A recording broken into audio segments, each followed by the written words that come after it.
لا شريك له وأشهد أن محمدا عبده ورسوله أما بعد فإن خير الحديث كتاب الله وخير الهدي هدي محمد صلى الله عليه وسلم وشر الأمور محدثاتها وكل محدثة بدعة وكل بدعة ضلالة وكل ضلالة في النار.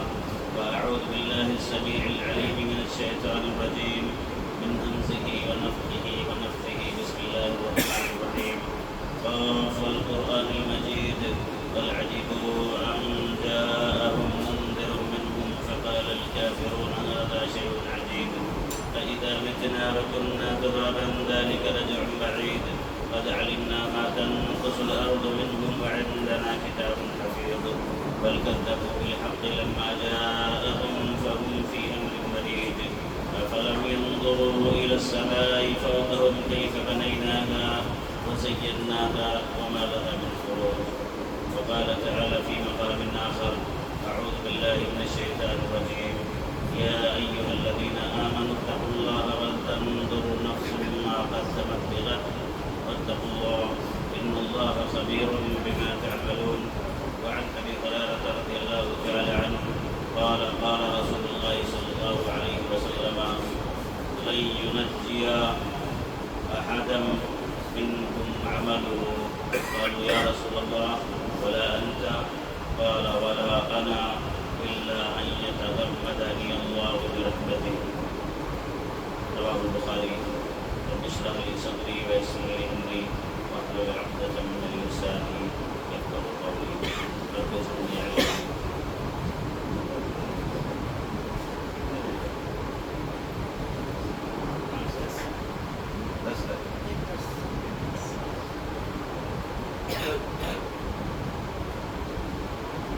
حضرات و خواتین،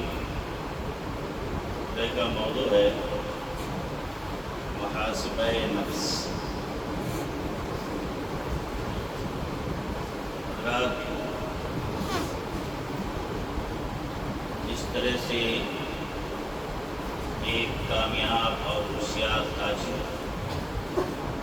اپنی تجارت کا وقفے وقفے سے جائزہ لیتا ہے، اس کے نفع اور نقصان کا حساب کرتا ہے، اس کے نفع اور نقصان کا تجزیہ کرتا ہے. اگر نفع ہوا ہے تو کن اصولوں اور ضابطوں کو اپنا کر کے نفع ہوا ہے، ان اصولوں اور ان ضابطوں کو بہتر سے بہتر بنانے کی کوشش کرتا ہے. اور اگر نقصان ہوا ہے تو کس کمی کی وجہ سے نقصان ہوا ہے، اس کمی کا ازالہ کرنے کی کوشش کرتا ہے. یہ ایک کامیاب، ہوشیار اور چالاک تاجر کی پہچان ہوتی ہے. اسی طریقے سے ایک مومن کو بھی چاہیے کہ وقفے وقفے سے اپنے اعمال کا جائزہ لے، اپنی زندگی کے شب و روز کا جائزہ لے، اپنی نیکیوں کا حساب کرے، اپنے گناہوں کا حساب کرے. ممکن ہو تو روز شام کو ایک لمحے کے لیے 2 سے 3 منٹ کے لیے سوچے کہ آج میں نے صبح سے کتنی نیکیاں کی ہیں، گناہ کتنے ہو گئے ہیں، غلطی کتنی ہو گئی ہے. ایسا ممکن نہ ہو تو کم از کم ہفتے میں، مہینے میں، سال میں سنجیدگی سے یہ حساب لے کہ میری پیدائش کا مقصد یہ زندگی تو نہیں ہے، میری پیدائش کا مقصد تو آخرت ہے. پھر آخرت کے لیے ہم نے اپنے اس ہفتے میں کیا کیا، یا آخرت کے خسارے کے لیے ہم سے اس ہفتے میں کیا ہو گیا. ہماری زندگی کا یہ سال گزر گیا، ہم نے اس سال آخرت کی کمائی کے طور پر کیا کیا، یا ہم نے اگر بشری تقاضے سے کوتاہیاں ہم سے سرزد ہو گئی تو کون کون سی کوتاہیاں سرزد ہو گئی ہیں. جس طرح سے کامیاب تاجر اپنی تجارت کی کامیابی اگر دیکھتا ہے تو کامیابی کے راستے کو مزید وسیع کرتا ہے، اسی طریقے سے اگر آپ سے نیکیاں ہوئی ہیں تو نیکیوں کے اس راستے کو، نیکیوں کی اس کوشش کو اور وسیع کرنا ہے۔ اور اگر بشری تقاضے سے غلطیاں ہو رہی ہیں، گناہ ہو رہے ہیں، نمازیں چھوٹ رہی ہیں، فجر چھوٹ رہی ہے، یا نماز سرے سے غائب ہے، اور بھی کوتاہیاں اور غلطیاں ہو رہی ہیں، تو یہ تو کوئی عقل مندی کی بات نہیں ہے۔ ہمیں زندگی کے اپنے اس رخ کو موڑنا چاہیے، اور اسی کو کہتے ہیں محاسبہ نفس۔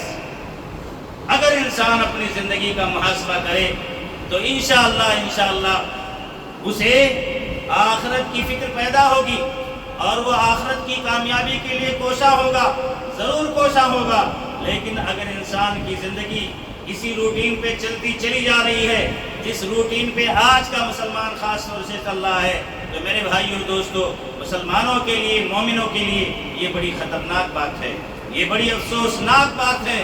میرے بھائی اور دوستو، مشہور تابعی میمون بن مہران فرمایا کرتے تھے کہ ایک مومن کو، صحیح معنوں میں ایک چالاک مومن کو اپنی زندگی کا محاسبہ ایسے کرنا چاہیے جیسے ایک بخیل تاجر ہو اور پارٹنرشپ میں اس کی تجارت ہو، اپنے پارٹنر سے ایک ایک پیسے کا حساب کرتا ہے، ایک ایک لمحے کا حساب کرتا ہے، یہ دن گزرا، اس دن نفع ہوا کہ نقصان ہوا، یا اتنے پیسے یہ تھے یہ کہاں گئے، اتنی آمدنی ہوئی یہ کہاں ہوئی، اتنا خسارہ ہوا یہ کہاں ہوا، لمحے لمحے پیسے کا حساب کرتا ہے۔ ایسے ہمیں بھی اپنی زندگی کے لمحے لمحے کا حساب کرنا چاہیے۔ ایک دن گزرا، اگر اس دن 1 گھنٹہ ضائع ہو گیا ہے کہیں بیٹھ کر کے لوگوں کے ساتھ بکواس کرنے میں، 1 گھنٹہ نہیں 15-20 منٹ بھی ضائع ہو گیا ہے کہیں بیٹھ کر کے لایانی کام کرنے میں، لایانی باتوں میں، دوستوں کے ساتھ، چاہے وہ نوجوان ہو یا ڈھیڑ عمر کا آدمی، چاہے وہ لڑکی ہو یا نوجوان لڑکی ہو یا خاتون، ڈھیڑ عمر کی خاتون، مرد ہو یا عورت، ہر ایک کو اپنی زندگی کا جائزہ لینا چاہیے۔ لمحے لمحے کا حساب ہوگا اللہ کی بارگاہ میں۔ 10 منٹ بھی اگر آپ نے بیٹھ کر کے کہیں، چاہے وہ آپ مرد ہوں یا عورتیں، بیٹھ کر کے آپ نے لایانی کاموں میں ضائع کیا ہے، کل قیامت کے دن اللہ تعالیٰ اس 10 منٹ کا بھی حساب لے گا۔ اس لیے اس سے پہلے کہ آخرت میں آپ کا حساب ہو، آپ کے وقت کا حساب ہو، آپ کے پیسے کا حساب ہو، آپ کی نیکی کا حساب ہو، آپ کے گناہوں کا حساب ہو، ان ساری چیزوں پر نظر ثانی دنیا ہی میں کر لیں، غور کر لیں، غلطی ہوئی ہے تو معافی مانگ لیں، اور اگر آپ اصلاحی کاموں میں ہیں تو اس کو مزید سے مزید کرنے کی کوشش کریں۔ میرے بھائی اور دوستو، ہم اور آپ میں سے کتنے لوگ اپنے اوقات کا، اپنی زندگیوں کا، اپنی نیکیوں کا، اپنے گناہوں کا محاسبہ کرتے ہیں؟ یہ آپ سب کو معلوم ہے، یہ ہم سب کو معلوم ہے کہ دن بھر میں ہم شام کو کتنا سوچتے ہیں کہ آج ہم نے کتنا گناہ کیا، آج ہم نے کتنی نیکی کی ہے، سب کو معلوم ہے۔ ہم کتنا اپنا محاسبہ کرتے ہیں یہ ہمیں تجربہ ہے، ہمیں معلوم ہے۔ آئیے اسلاف کی زندگیوں کو دیکھیں کہ وہاں کس قدر اپنے محاسبے کا احساس تھا، اپنی زندگی کے محاسبے کے سلسلے میں بڑی نگرانی وہ لوگ رکھتے تھے۔ خود نبی کریم صلی اللہ علیہ وسلم کی حیات طیبہ کو دیکھیے، آپ کو حیرت ہوگی، آپ کو تعجب ہوگا، غالباً آپ پہلی بار سن رہے ہوں کہ اللہ کے نبی صلی اللہ علیہ وسلم بھی اپنا اتنا کڑا محاسبہ کرتے تھے۔ صحیح بخاری کی 6564 نمبر کی روایت میں آپ کی خدمت میں عرض کرتا ہوں۔ ابو ہریرہ رضی اللہ تعالیٰ عنہ روایت فرماتے ہیں کہ اللہ کے نبی صلی اللہ علیہ وسلم فرمایا، لن ينجي احدا منکم عملہ۔ اے لوگوں خبردار سن لو، جائزہ لو اپنے عملوں کا، اور احساس کرو قیامت کے دن اللہ کی بارگاہ میں حاضری کا اور اپنے شب و روز کی جواب دہی کا۔ تم میں کا کوئی بھی شخص اپنے عمل کی وجہ سے نجات نہیں پا سکتا ہے۔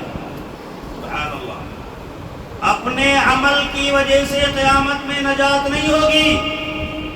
صحابہ نے اللہ کے نبی صلی اللہ علیہ وسلم سے پوچھا، وَلَا أَنْتَ يَا رَسُولَ اللَّهِ، اللہ کے نبی صلی اللہ علیہ وسلم آپ کی بھی نجات کیا آپ کی بھی نجات اور کامیابی قیامت کے دن عمل کی بنیاد پر نہیں ہوگی؟ اور کا مقام ہے، روایت صحیح ہے۔ کیا آپ کی بھی نجات قیامت کے دن اپنے عمل کے بدولت نہیں ہوگی؟ اللہ کے نبی صلی اللہ علیہ وسلم فرماتے ہیں وَلَا أَنَا، میری بھی کامیابی اور نجات میرے عمل پر منحصر نہیں ہے، سب کی کامیابی سب کی نجات میری بھی اس پر منحصر ہے، اس پر ڈیپینڈ ہے اللہ تعالیٰ کی رحمت پر، اللہ تعالیٰ کی رحمت پر۔ اللہ کے نبی صلی اللہ علیہ وسلم فرماتے ہیں اللہ کی رحمت جس کو بھی الا ان یتغمدنی اللہ برحمتہ، اللہ تعالیٰ اگر اپنی رحمت سے مجھے ڈھانپ نہ لے تو میری بھی کامیابی کے لیے مجھے فکر ہے۔ ارے بھائی اور دوستو، یہ نبی گرامی صلی اللہ علیہ وسلم کا فرمان ہے۔ جب اپنی زندگی کا محاسبہ کرتے ہیں، اپنی زندگی کا جائزہ لیتے ہیں تو یہ ایک احساس پیدا ہوتا ہے، یہ ایک تصور پیدا ہوتا ہے۔ اوپر بھی لوگ ہیں جی، آواز تو نہیں جائے گی لیکن خطبہ جاری رکھتے ہیں، آپ لوگ کوشش کیجیے۔ اللہ کے نبی صلی اللہ علیہ وسلم، میرے بھائی اور دوستو، آپ کی ذات گرامی، آپ کا مقام اور مرتبہ اللہ کی نگاہ میں جو ہے وہ مسلم ہے۔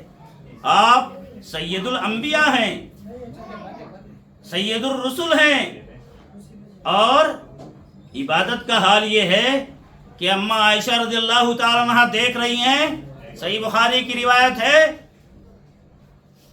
کہ قیام اللیل کے لیے کھڑے ہوتے ہیں تو اتنا لمبا قیام ہوتا ہے کہ پاؤں میں سوجن آ جاتے ہیں، پاؤں پھول جاتے ہیں مستقل لمبا قیام کرنے کی وجہ سے۔ اماں عائشہ رضی اللہ تعالیٰ عنہ فرماتی ہیں کہ اللہ کے نبی صلی اللہ علیہ وسلم، آپ اس قدر مشقت کرتے ہیں، آپ اس قدر اپنے آپ کو تھکاتے ہیں، باوجود اس کے کہ اللہ تعالیٰ نے آپ کے اگلے اور پچھلے سارے قصور معاف فرما دیے ہیں۔ یہ تو انبیاء سے قصور کا امکان ہی بعید بات ہے، لیکن بشری تقاضے سے کہیں اگر کسی طرح کا کوئی امکان ہے تو اللہ تعالیٰ نے اس کو بھی معاف کیا ہے۔ پھر آپ اس قدر عبادت کے لیے زحمت کیوں اٹھاتے ہیں؟ اللہ کے نبی صلی اللہ علیہ وسلم فرمایا اے عائشہ افلا اکون عبدا شکورا، میں اللہ کا شکر گزار بندہ نہ بنوں؟ اس عبادت کے باوجود، اس بندگی کے باوجود، میرے بھائی اور دوستو، اللہ تعالیٰ کی رضا کے لیے اتنی کوشش کے باوجود آپ صلی اللہ علیہ وسلم فرماتے ہیں وَلَا أَنَا، میں بھی قیامت کے دن اپنے عمل کی کوششوں سے جنت میں نہیں جا سکتا، اللہ کی رحمت ہمارے شامل حال نہ ہو۔ پھر ہم اور آپ میرے بھائی اور دوستو اگر اپنی زندگیوں کا جائزہ نہ لیں، اپنے عملوں کا محاسبہ نہ کریں، اپنے ہمارے عملوں میں اگر کوتاہیاں ہیں، کمزوریاں ہیں تو ان کے ازالے کی کوشش نہ کریں تو پھر کس امید پر میرے بھائی اور دوستو آخرت میں کامیابی کی امید رکھتے ہیں اور کامیابی کا تصور کرتے ہیں؟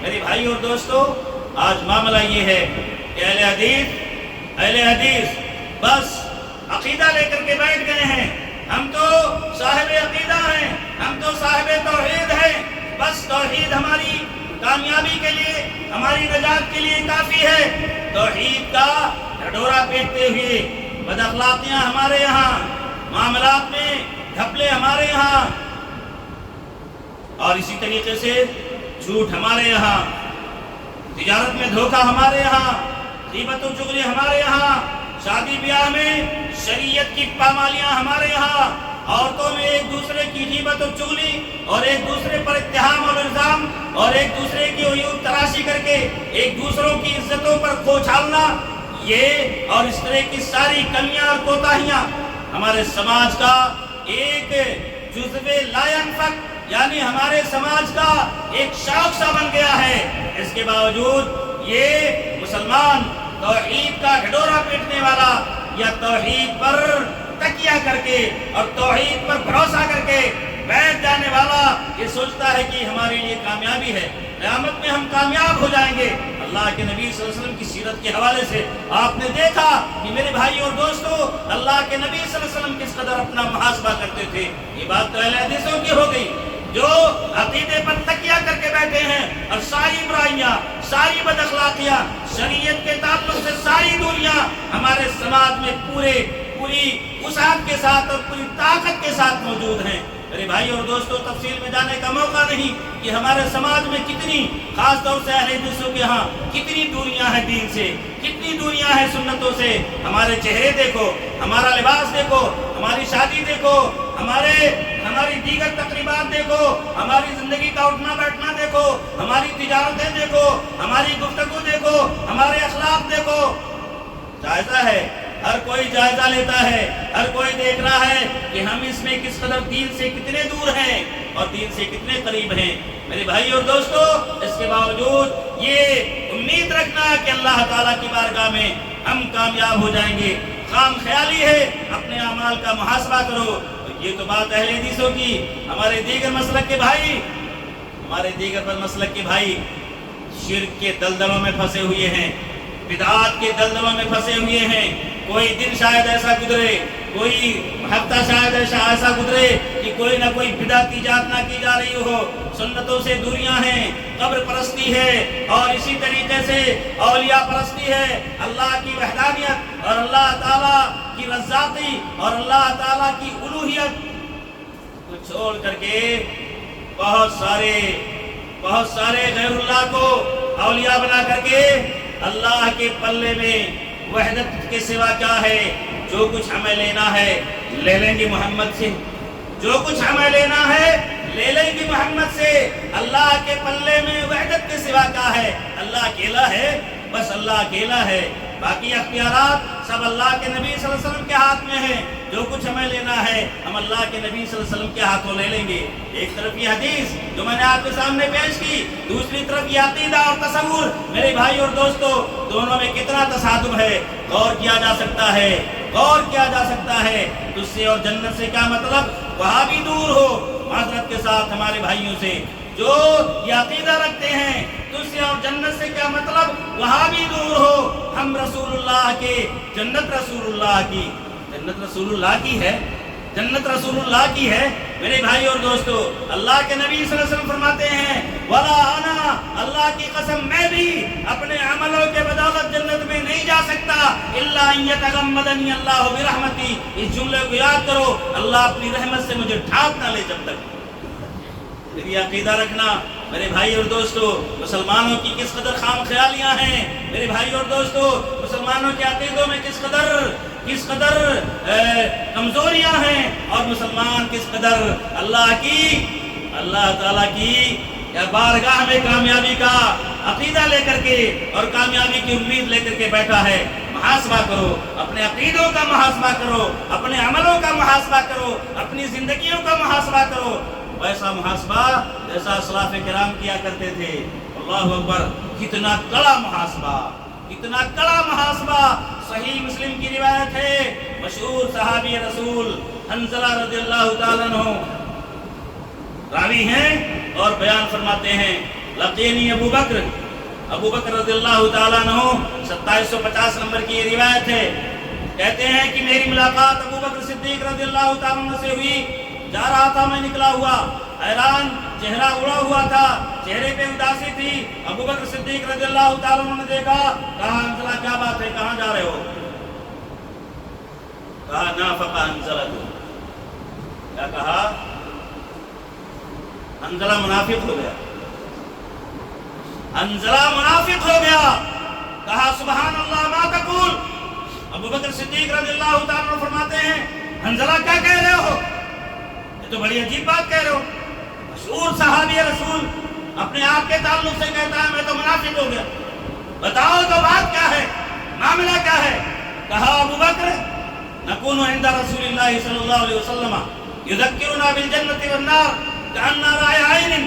اللہ کے نبی صلی اللہ علیہ وسلم کی مجلس میں ہوتے ہیں، آپ ہمیں نصیحت کر رہے ہوتے ہیں، آپ کی نصیحت کا اثر دل پر ایسا ہوتا ہے کہ جیسے جہنم کو، جیسے ہم جنت کو اپنی آنکھوں سے دیکھ رہے ہیں۔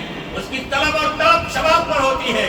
اور اسی طریقے سے آپ ہمیں نصیحت کر رہے ہوتے ہیں جیسے کہ جہنم کا دہشتناک منظر ہمارے سامنے ہوتا ہے، اس سے بچنے کی ہمیں فکر جو ہوتی ہے اس کا اعلیٰ معیار ہوتا ہے.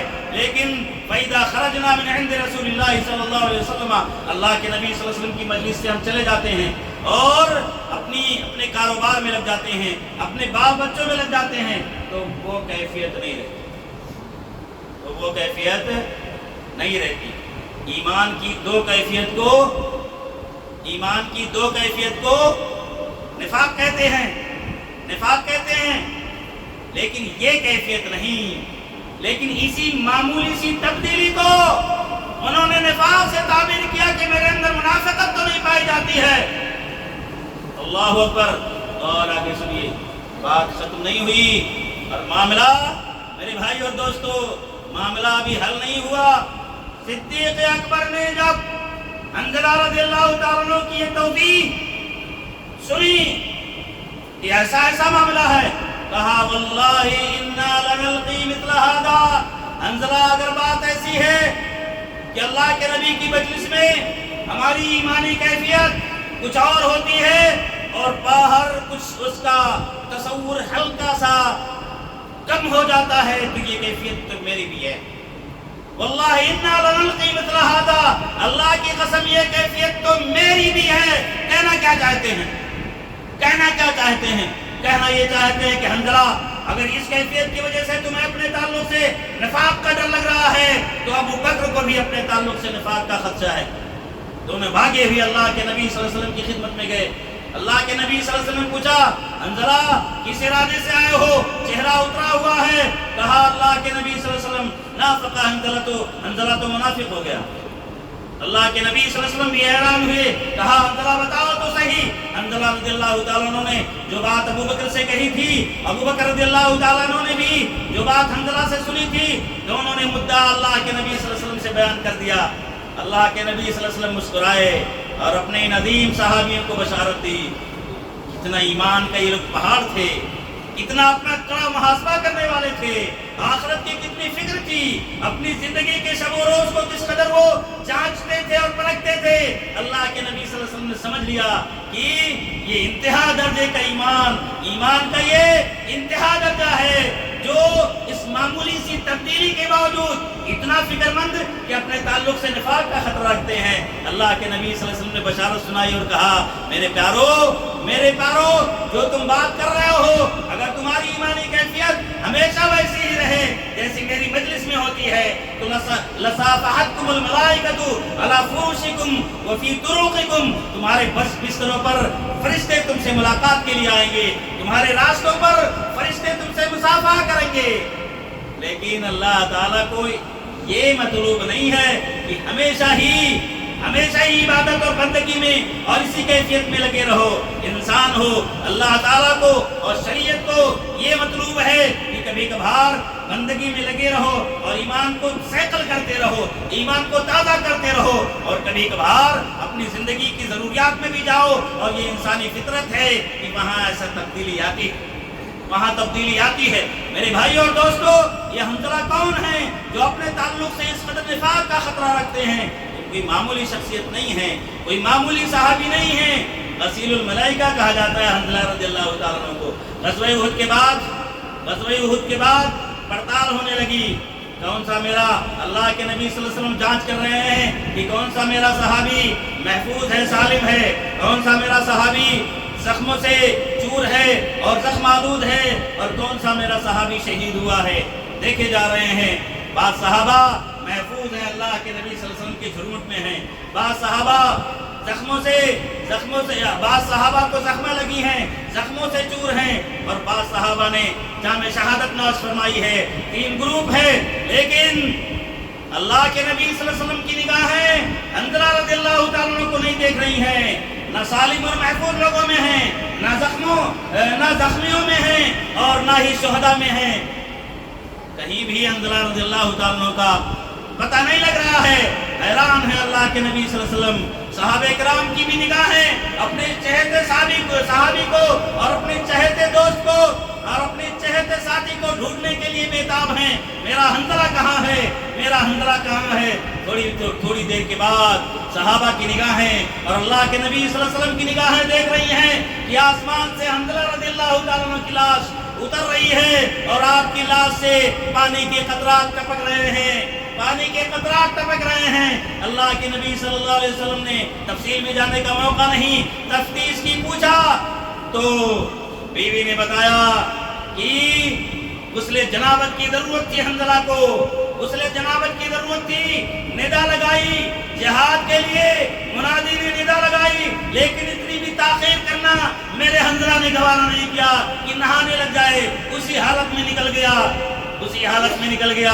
اللہ کے نبی صلی اللہ علیہ وسلم نے فرمایا صحابہ سے کہ میرے ساتھیوں، حنظلہ حالانکہ شہید کو بنا غسل اور بنا غسل کے دفن کیا جائے گا، لیکن اللہ کے نبی صلی اللہ علیہ وسلم نے یہ اعزاز بتلایا اپنے ساتھیوں کو کہ میرا حنظلہ میرے حنظلہ کو غسل جنابت کی ضرورت تھی، اس لیے اللہ تعالیٰ نے اعزازی طور پر فرشتوں کو حکم دیا کہ میرے حنظلہ کو غسل کے لیے آسمان پر لے جاؤ اور وہاں غسل دے کر کے میرے بھائی اور دوستو حنظلہ رضی اللہ تعالیٰ عنہ کو فرشتوں نے نیچے اتارا۔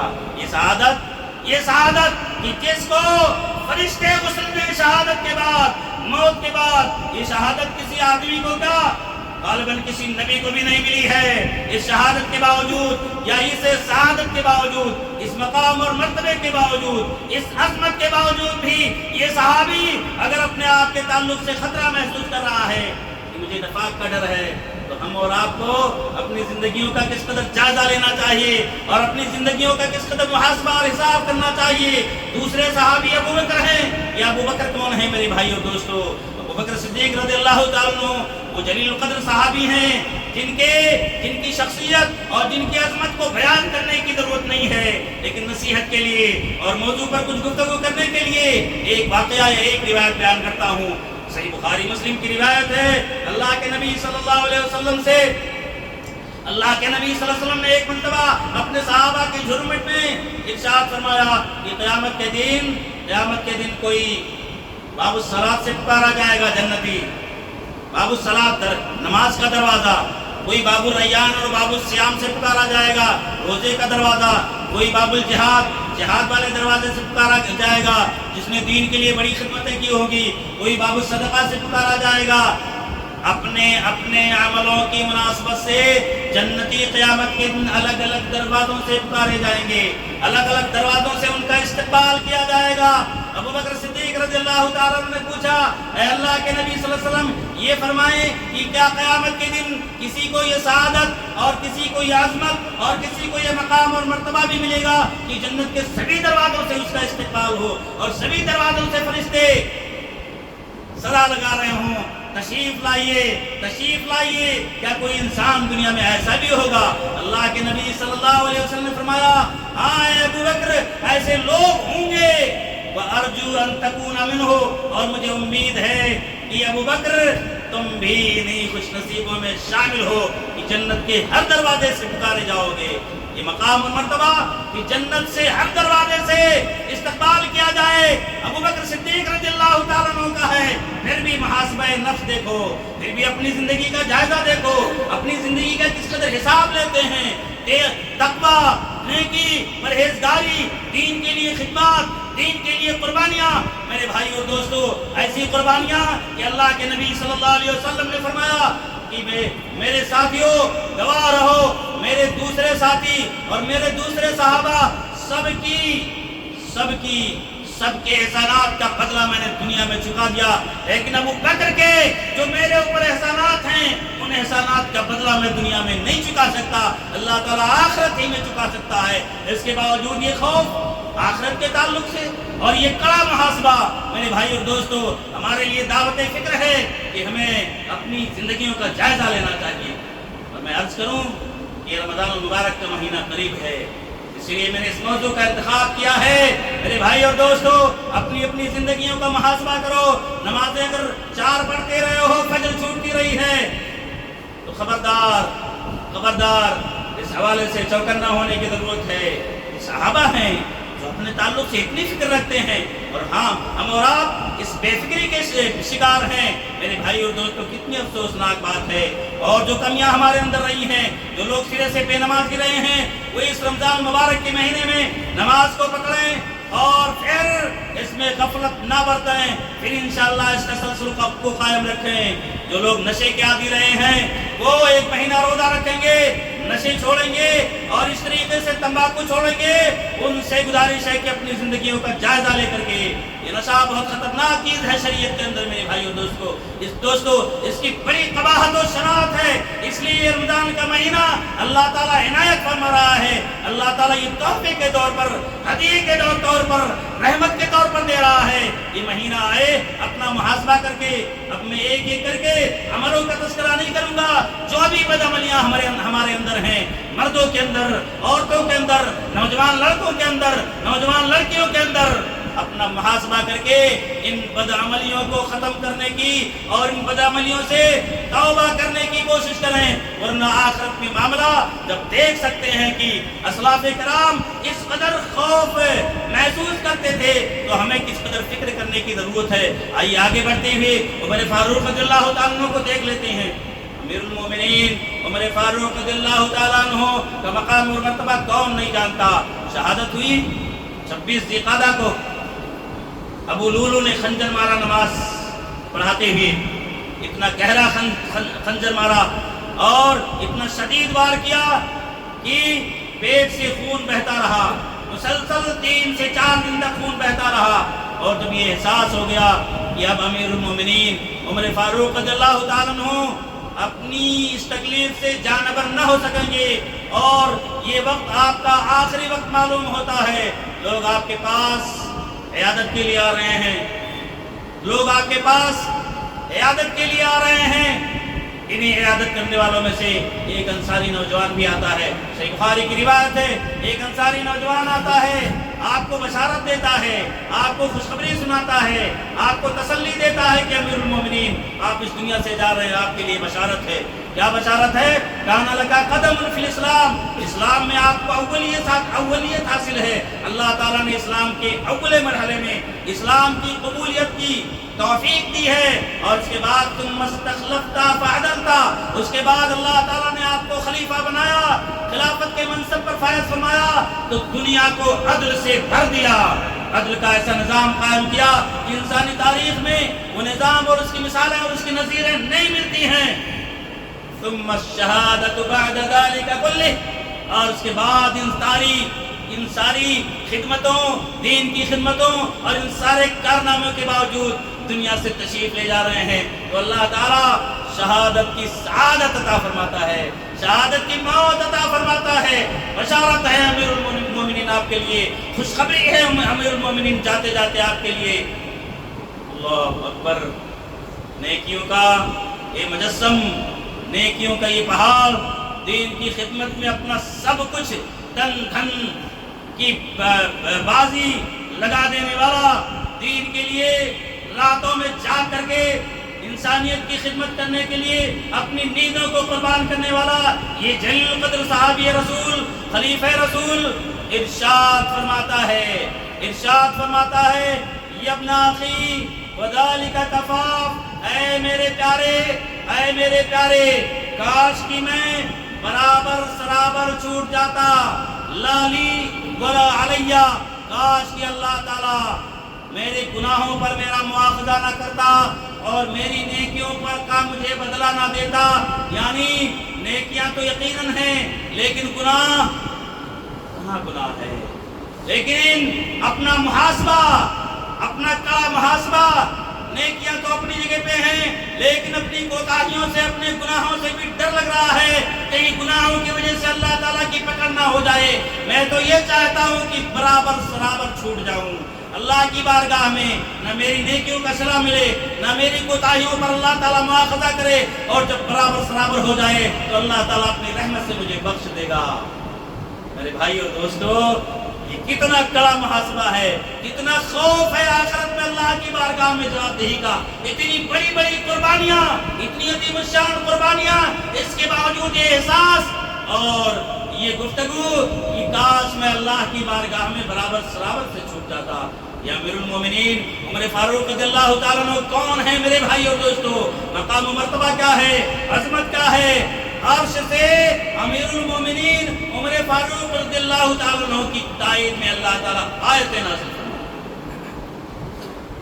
فرمایا۔ اللہ کے نبی صلی اللہ علیہ وسلم نے امیر المومنین عمر فاروق رضی اللہ تعالیٰ عنہ کی عظمت کے بارے میں کہ امیر المومنین عمر فاروق واللہ ما سلککا شیطان فجن الا سلکا فجن غیر فجکا۔ امیر المومنین عمر فاروق کی عظمت کا عالم تو یہ ہے، شان کا عالم تو یہ ہے، مقام و مرتبے کا عالم تو یہ ہے کہ شیطان بھی کم وقت جس راستے سے عمر گزرتا ہے، ایک پوائنٹ سے عمر داخل ہوتا ہے، دوسرے پوائنٹ میں اگر شیطان آتا ہوا نظر آتا ہے، نظر تو نہیں آتا عمر فاروق کو، لیکن شیطان کو انسان نظر آتے ہیں، عمر فاروق کو دیکھتا ہے تو راستہ بدل دیتا ہے۔ شیطان بھی امیر المومنین، صحیح روایت ہے یہ بھی بخاری وغیرہ کی، کہ امیر المومنین عمر فاروق رضی اللہ تعالیٰ عنہ کی ہیبت یہ ہے، جلال یہ ہے، عظمت یہ ہے، اللہ کی بارگاہ میں مقام اور مرتبہ یہ ہے کہ شیطان بھی دیکھتا ہے تو راستہ بدل دیتا ہے۔ کیا بات کروں، کیا گفتگو کروں؟ پھر بھی اس کے باوجود امیر المومنین جو اپنا محاسبہ کرتے ہیں، آخرت کی جواب دہی کا احساس کرتے ہیں، تو کہتے ہیں کاش میں برابر چھوٹ جاتا۔ میرے بھائی اور دوستو، یہ وہ لوگ تھے کہ جن کو شیطان دیکھتا تھا تو خوف سے بھاگ جاتا تھا، خوف سے راستہ تبدیل کر دیتا تھا۔ آج ہمارا کردار یہ ہے کہ ہمارا بریلوی بھائی تو بریلوی بھائی ہو، حنفی بھائی ہو تو حنفی بھائی ہو، اہل حدیثوں کے ہاں دیکھو کوئی ادھر پریشان حال ہے، میرے گھر میں کچھ آسیب ہے، میرے گھر میں جن کی شکایت ہے، میرے فلاں کو جن کی شکایت ہے، کچھ آسیب کا اثر ہے، فلاں کو میرے بھائی اور دوستو عاملوں کے دروں کا چکر لگاتے ہوئے نظر آتے ہیں۔ یہ کردار کی میرے بھائی اور دوستو کمزوری ہے۔ جب کردار کی بلندی تھی تو شیطان راستہ بدلتا تھا، آج ہمارے کردار کمزور ہوئے، شیطان ہمارے گھروں میں مسکن بنا کے بیٹھا ہے اور ہم عاملوں کے گھروں کے چکر لگا رہے ہیں۔ اپنے کردار کو بلند کرو، نیکیوں کا ذوق پیدا کرو، قرآن پاک کی تلاوت کا خاص طور سے رمضان میں ذوق پیدا کرو، اور پھر پورے سال کی تلاوت کا ذوق پیدا کرو، صبح و شام کے اذکار کا ذوق پیدا کرو، نماز کا ذوق پیدا کرو، اور اسی طریقے سے میرے بھائی اور دوستو زندگی کے ہر موڑ پر، ہر مرحلے میں سنتوں کی پیروی اور سنتوں کی اتباع کا ذوق پیدا کرو۔ شیطان میرے بھائی اور دوستو، شیطان کی مجال کہ آپ کے گھر میں گھسنے کی جسارت کر سکے، آپ کے بچوں کو تکلیف دے سکے، آپ کے گھر میں کسی کو تکلیف دے سکے، ہرگز اور ہرگز نہیں۔ میرے بھائی اور دوستو، آج یہ مسائل چاہے یہ آسیب اور اثرات کے ہوں، چاہے یہ سماجی مسائل ہماری مظلومیت کے ہوں، چاہے یہ عالمی مسائل ہماری مظلومیت اور ہماری مظلومیت کی دردناک کہانیاں ہوں، یہ سب کے سب وما اصابکم من مصیبت فبما کسبت ایدیکم، ہمارے اپنے ہاتھوں کے کرتوت ہیں، ہماری سیاہ کاریوں کا نتیجہ ہے۔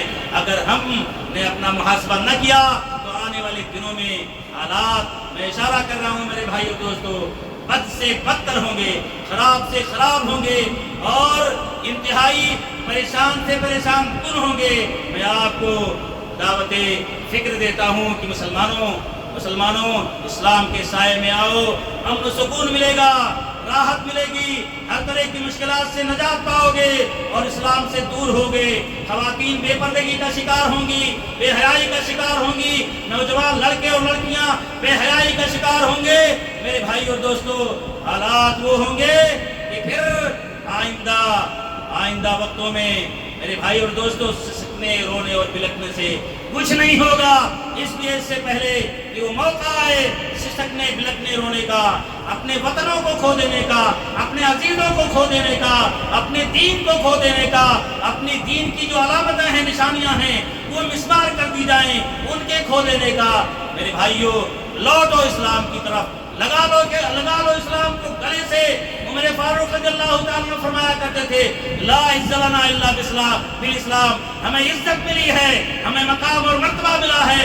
دنیا ہم سے اگر خوف کھاتی ہے، دنیا اگر ہماری عزت کرتی ہے، دنیا دنیا اگر ہمارا احترام کرتی ہے تو نہ تو دولت کی وجہ سے ہے، نہ سیاست کی وجہ سے ہے، نہ مقام و مرتبے کی وجہ سے ہے، اسلام کی وجہ سے ہے، اس لیے کہ عزت، دولت اور ساری باغ دور اللہ کے ہاتھ میں ہے۔ اللہ کو راضی کر لو، سب کچھ مل جائے گا۔ اللہ تعالیٰ سے دعا کرتا ہوں رب العالمین ہم مسلمانوں کو، ہمیں اپنی کوتاہیوں، اپنی کمزوریوں اور اپنی شریعت سے ہمارے اندر جو دوریاں ہیں، سنتوں سے دوریاں ہیں، اپنی کمیاں ہیں، ان کا کڑا محاصرہ کر کے اسلام کے سائے میں آنے کی توفیق عطا فرما۔ رب العالمین ہمارے جو بھی بھائی پریشان ہیں، کسی بھی طرح کی پریشانی میں مبتلا ہیں، ان کی پریشانیوں کو دور فرما۔ ہمارے جو بھائی مظلوم ہیں یا جو بھی انسانیت مظلوم ہے دنیا کے کسی بھی کونے میں ہے، رب العالمین انہیں ظالموں کے ظلم سے نجات عطا فرما۔ رب العالمین ہمارے جو بھائی بیمار ہیں انہیں شفا کامل و عاجل عطا فرما۔ رب العالمین ہمارے جو بھائی صحت مند ہیں انہیں صحت کی قدر کرنے کی، دین کی خدمت کرنے کی اور عبادت و بندگی کرنے کی توفیق عطا فرما۔ رب العالمین ہمارے جو بھائی بے روزگار ہیں انہیں روزگاری عطا فرما، جو باروزگار ہیں انہیں رزق حلال کی توفیق عطا فرما، ان کی روزیوں میں برکت عطا فرما۔ رب العالمین ہمارے جو بھائی بے اولاد ہیں ان کو صاحب اولاد بنا، جو صاحب اولاد ہیں ان کی اولاد کو نیک بنا، صالح بنا، دیندار بنا، والدین کا وفادار، اطاعت شیار اور خدمت گزار بنا۔ مولا کریم ہمارے جو بھائی بہنیں اس دنیا سے گزر گئے ہیں اپنی قبروں میں مدفون ہیں، رب العالمین ان کی قبروں کو کشادہ فرما، جنت کا ٹکڑا بنا، کروٹ کروٹ جنت نصیب فرما۔ رب العالمین ہم سب کو جب تک دنیا میں زندہ رکھ اسلام کا خادم بنا، اسلام کے سائے تلے رہ کر کے زندگی گزارنے کی توفیق عطا فرما، ایمان پر جینے کی توفیق عطا فرما اور ایمان اور اسلام پر مرنے کی توفیق عطا فرما۔ بارک اللہ لنا ولکم فی القرآن العظیم ونفعنی وإیاکم بالآیات والذکر الحکیم، انہ تعالی جواد کریم ملک بر رؤوف رحیم۔